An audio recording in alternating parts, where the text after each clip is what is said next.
जैसे कि अभी परिणाम आया है निराशाजनक रहा है और साहब काशीराम जी का जो सपना था इस देश के हुक्मरान बनना हम लोगों को बनाना चाहते थे।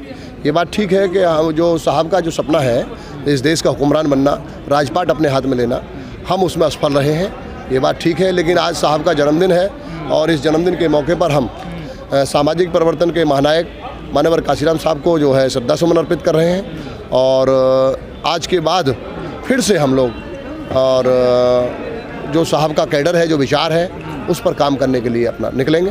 लेकिन सर लगातार आप 12 का चुनाव हारे, 14 का हारे, 17 का हार गए, 19 का हार गए, अब 22 का भी हार गए, कोई बदलाव नज़र नहीं आ रहा आप लोगों को? नहीं, लगातार चुनाव हारे ये बात ठीक है, लेकिन चुनाव हारने की कोई एक कारण नहीं हो सकता है, बहुत सारे कारण हैं। और बड़ा कारण ये मानता हूँ, जैसे जैसे इस देश में बाबा साहब डॉक्टर अंबेडकर की आइडियोलॉजी मजबूत हुई है, यहाँ तक कि हुकूमत में आई है उत्तर प्रदेश में, उसके अगेंस्ट जो दूसरी विचारधारा है वो उधर दूसरी तरफ उसने अपना काम इस बात के लिए मजबूती से किया है कि किसी भी तरह से इस बाबा साहब अम्बेडकर की विचारधारा को रोकना है। जैसे कांग्रेस और बीजेपी दो इसमें बड़ी पार्टियां हैं एक वर्ग को ताल्लुक़ रखने वाली।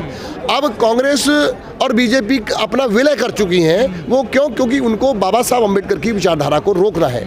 इसलिए जो दिक्कत है, जो लक्ष्य है दूसरे लोगों का, अम्बेडकर विचारधारा क्या है? इस देश में सामाजिक परिवर्तन करना चाहती है, इस देश में दलितों को, पिछड़ों को, अक़लियत को और महिलाओं को, यानी सबको मान सम्मान, सुरक्षा और स्वाभिमान के साथ साथ उनको सभी जगह शासन और प्रशासन में भागीदारी देने वाली व्यवस्था है, विचारधारा है। लेकिन जो दूसरी विचारधारा है वो इसके ठीक विपरीत है। वो जो सामाजिक जो गैर बराबरी का जो ताना बाना है उसको लगातार वो टिकाए और बनाए रखने वाले हैं। अपना रहे हैं। देखिए केजरीवाल हर जगह बाबा साहब भगवंत मान बनने कह रहे हैं, बाबा साहब का फोटो ऐसा ना।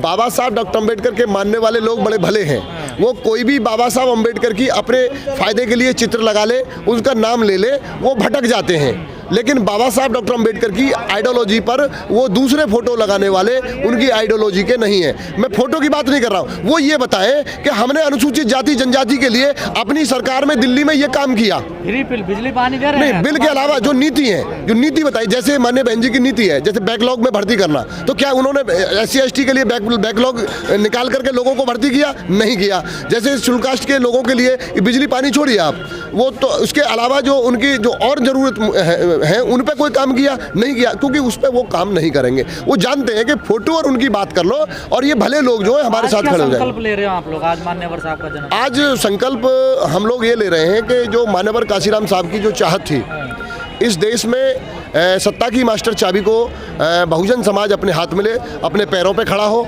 तो उस तैयारी के साथ फिर से हम लोग इस सत्ता की मास्टर चाबी को अपने हाथ में लेने के लिए फिर से तैयारी करने का काम हम करेंगे। इसमें पर विरोधी हमलावर हो गए सर आप लोग? विरोधी का काम तो हमलावर होना है, हमारा काम अपना काम करना है। साहब ने कहा है कि विरोधी हमारे रास्ते में बाधाएं डालेंगे, लेकिन हमारा काम है उनकी आपके अपने ही हैं वो भी जो विरोध कर रहे हैं। वही देखिए, साहब ने किताब किन के लिखी? साहब काशीराम जी ने तो चमचा युग लिखा है।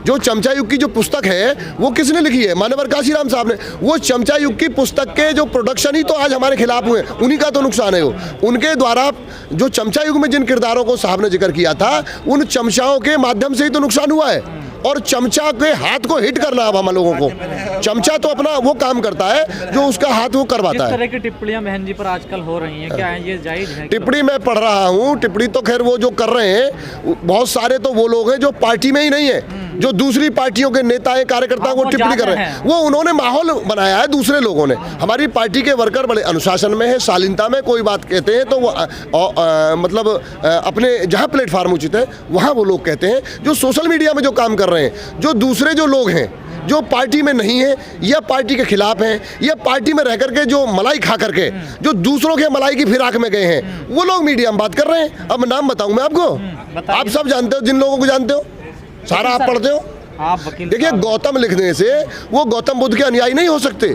बहुत सारे लोग गौतम लिख करके जो उसमें सोशल मीडिया में इस बात को समाज को गुमराह करने के लिए किस्म किस्म की टिप्पणी करते हैं, वो नकली, फर्जी और चमचा युग के किरदार हैं। जो लोग जो चाहते हैं, लोगों की चाहत ये है कि माननीय बहन जी जनता से रूबरू हों, ऐसे लोगों की चाहत है।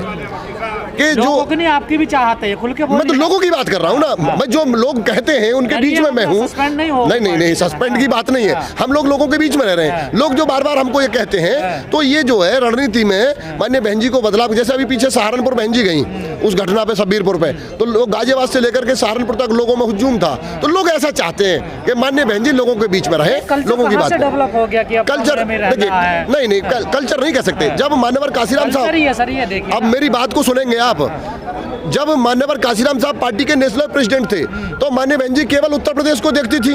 जब केवल उत्तर प्रदेश को देखती थी तो उनके लिए प्रत्येक जिले से संवाद था, जाहिर सी बात है। अब चूंकि साहब काशीराम जी नहीं रहे तो माननीय बहन जी पूरे प्रदेश के 28-30 राज्यों का संगठन खुद देखती हैं। तो जब पूरे प्रदेश का संगठन देखेंगी तो थोड़ा सा उनको बदलाव करना पड़ेगा कि कम लोगों से बात। अब हरियाणा को, पंजाब को, उत्तराखंड को, उत्तर प्रदेश को, पांडुचेरी, महाराष्ट्र, बंगाल, गोवा, सभी जगह संगठन चला रही है बहन जी। तो जब उनके ऊपर जब से नेशनल संगठन की जिम्मेवारी है तो थोड़ा सा उत्तर प्रदेश में उनके जो जिले में जो बातचीत है वो थोड़ी कम हुई है। और हम समझते हैं जैसी लोगों की चाहत है, और माननीय बहन जी भी जैसा अध्ययन कर रही होंगी, तो इसमें जरूर वहाँ से बदलाव लोगों से मिले बहन जी, ऐसा लोगों की चाहत है। और मैं समझता हूँ ये बातें बहन जी को पहुँच भी रही होंगी और हमारे लोगों को बताना चाहिए। जो लोग माननीय बहन जी के यहाँ हमारा संवाद पहुँचाते हैं, तो ये उनकी जिम्मेवारी भी है कि जो बहन जी को बातचीत करते हैं, जो संवाद बहन जी के साथ उनका है सुबह शाम, उनकी ईमानदारी से जिम्मेदारी पार्टी के हित में बनती है कि जो लोगों की चाहत है उसको वहाँ वो बताएं। लेकिन सर पार्टी में अब 4 ही पद बचे हैं कुल मिलाकर, एक बहन जी पे, एक उनके भाई पे, एक उनके भतीजे पे, एक और बचा बची। राष्ट्रीय महासचिव के रूप में डॉक्टर अशोक सिद्धार्थ नहीं है, राष्ट्रीय महासचिव के रूप में क्या माननीय मुनकाद अली नहीं है। मैं बता रहा हूँ ना, मैं राष्ट्रीय पद बता रहा हूँ ना, राष्ट्रीय महासचिव के रूप में श्रीधर नहीं है क्या? देखिए महासचिव का किसका? नहीं, राष्ट्रीय महासचिव 6 पद है, नेशनल जनरल सेक्रेटरी बना लो ना आप, तो होते हैं, तो सब बने हुए हैं। राष्ट्रीय अध्यक्ष, राष्ट्रीय उपाध्यक्ष, कोऑर्डिनेटर राष्ट्रीय। देखिए बहुत सारे, देखिए आप जो इस पे आप और कुछ मीडिया में लोग इस बात को ही टारगेट कर रहे हैं। नहीं, मैं लोगों को ही बताना चाह रहा हूँ ना, जिम्मेदारी दीजिए ना, मैं लोगों को बताना चाह रहा हूँ आपके माध्यम से। ये बात ठीक है कि उन पर पद है, लेकिन किन परिस्थितियों में पद आए, जिनको माननीय बहन जी ने सबसे ज्यादा जिम्मेदारी देकर के वफादारी के रूप में उनको काम लिया, उन सब लोगों ने गद्दारी की। अभी आपने देखा होगा बीएसपी में वफादार नहीं, जब वफादार लोगों ने इतनी बड़ी जिम्मेदारी और विश्वास करने के बाद लोगों ने धोखा दिया, तब बहन जी ने संगठन में अपने उन लोगों की मदद के लिए उनको लगाना उनकी मजबूरी हुई है। ये सार्वजनिक रूप से बहन जी ने कहा भी है। तब वफादार लोग नहीं है पार्टी में, वफादार लोग भी हैं, लेकिन जिस लेवल पे जो बहन जी काम लेती हैं वहाँ हो सकता है कुछ कमी हो। बहुत सारे लोगों ने छोड़ा है, 18 साल लोगों को राज्यसभा रखा बहन जी ने, वो लोग नहीं रहे, तो वफादारी का अभाव तो है, लोगों ने गद्दारी की है। तो बहुत सारे कामों को संभालने के लिए बहन जी ने उन लोगों को लगाया है। बहुत सारे काम है उसमें, चुनाव आयोग में अपनी लिखत पढ़त है, पार्टी के प्रक्रिया है, अकाउंट्स का है, तो बहुत सारे कामों के लिए अलग अलग तरह की जिम्मेदारी लोग विश्वास लोगों को देते हैं। तो इस काम के लिए भी लोगों, किस वजह से स्थिति ऐसी हुई है, क्या कारण रहा? कोई एक कारण नहीं है जी, कोई एक कारण नहीं है, तमाम कारण। हाँ मैं बता रहा हूँ ना, जो हमारे समाज के बहुत सारे युवा जो पिछले 2 साल से मीडिया में पार्टी के खिलाफ, पार्टी के नेताओं के खिलाफ जो लगातार कैंपेन चलाए, माहौल खराब किया, उससे नीचे भी खराब हुआ है। ये कोई एक कारण नहीं है कि दूसरों को कह देंगे। लोग लगातार नेताओं को गाली देना, नेताओं के खिलाफ लिखना, नेताओं के खिलाफ टिप्पणी करना, गांव मोहल्लों में विरोध करना, ये सारा माहौल नीचे जब खराब हुआ है उसका भी नुकसान समाज में हुआ, दूसरे लोग जुड़ना बंद कर दिए। आपको नहीं लगता बीएसपी के नेताओं का जो एसी कल्चर है वो खत्म हो जाना चाहिए, सड़कों पे आ जाना चाहिए? नहीं, सबके पास एसी नहीं है, एसी ज्यादातर सबके पास है, कोई नजर नहीं आता। हम अगर किसी के पास एसी है, हम भी पूरे प्रदेश भर में जगह घूमते हैं। आप घूमते हैं, जिन लोगों के पास एसी है वो जनता के हिसाब से अपने एसी को अपने घर में अपने निजी इस्तेमाल करें, लेकिन पार्टी का काम जमीन पर करें, जमीन पर करना, हाँ करना चाहिए।